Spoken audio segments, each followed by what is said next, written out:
Hi, here's a few thoughts for you for the weekend. It's David Lee here. Have you ever been approached with an opportunity, or you have an opportunity yourself?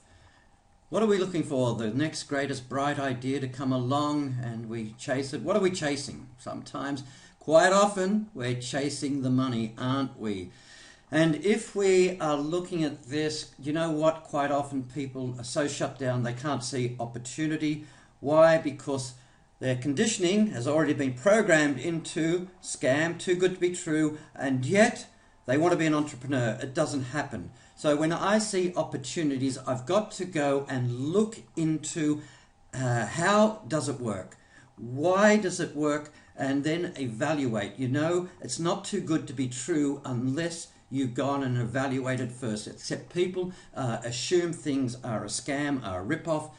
Yes, what's the catch? And therefore, if it really is a pot of gold, if I place a pot of gold in front of your face and you just don't know it, I could have the pot of gold there and you wouldn't even see it or recognize it.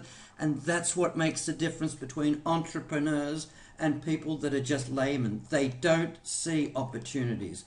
Now, if you're in business and you've got an idea, it's great to have that bright idea, but it's only an opportunity if you know how to translate that idea, that concept, what you're trying to do, and actually implement it, put the steps in place. That's where so many people get it wrong.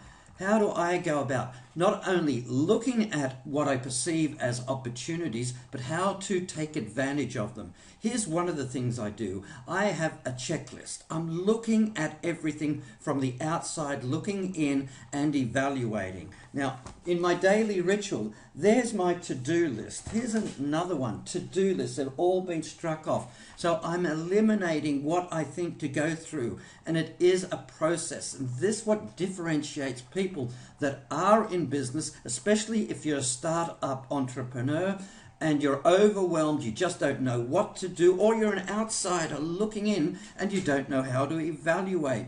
It requires a discipline. This is why in small business, we quite often need a team of people around us, or we need people that we can connect with, because if you can't see things through your own eyes, you need other people to be able to see them with their eyes and their experience and their background. That's why it's so important to have people around you, because otherwise we are following the herd. We're doing like everybody else, and it's absolute insanity to do and behave and act like everybody else, because everybody else is going to go like lambs to the slaughter. They just go and repeat the same old habits. And if we're in business, we have to quite often do the opposite of what everybody else does, because that's where the opportunity lies. Okay, what I do is when I explain to people, people say, I want to do your Google, I want to get you to the top of page one, I want to rebrand your business, or I've got this great opportunity, I've got this new widget that's going to work wonders, and they put it in the hands of somebody who is totally illiterate in business. Guess what's going to happen to that idea? What I show you are the foundations that I talk about when I either got my own clients or talking to you.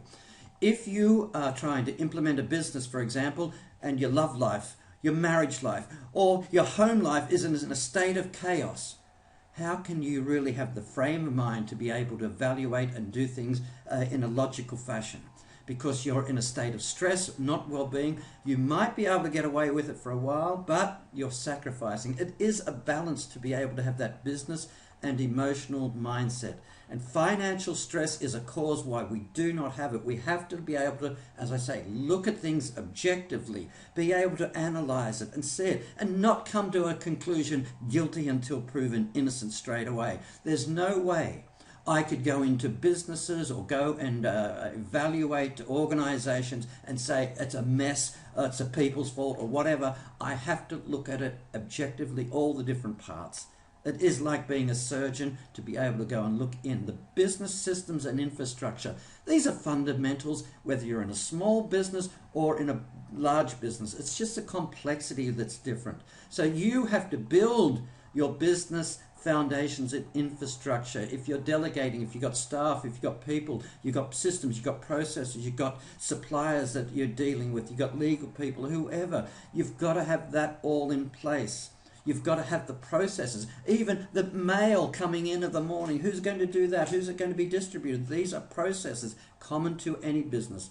We've got communications, branding. Think about what is your message. Now, I did an interview with Adele this week, and we discussed who should be the brand. Should it be the doll, the mannequin, or should it be Adele? And that is a very important, basic decision that's going to influence where you go to next. After that, it's the systems and strategies. Now, these are the things that are going to get your message out, your implementation, how things coordinate, how they gel, who you're going to work with, and who's going to be doing what. And finally, at the very top is the product or service. And people get this all wrong. They believe the product or service is really the linchpin of everything. If you haven't got the rest, it's not going to happen. So they're my quick tips for today. I hope you take that on board. There's quite a bit I've covered there. But think about the infrastructure, the architecture, and the products and service must sit at the very top. You know, as an entrepreneur, once you've got the foundations right, you can replace whatever you've got as a product or service and create multiple businesses. You have a great weekend. This is David Lee. Speak to you very soon. Bye-bye.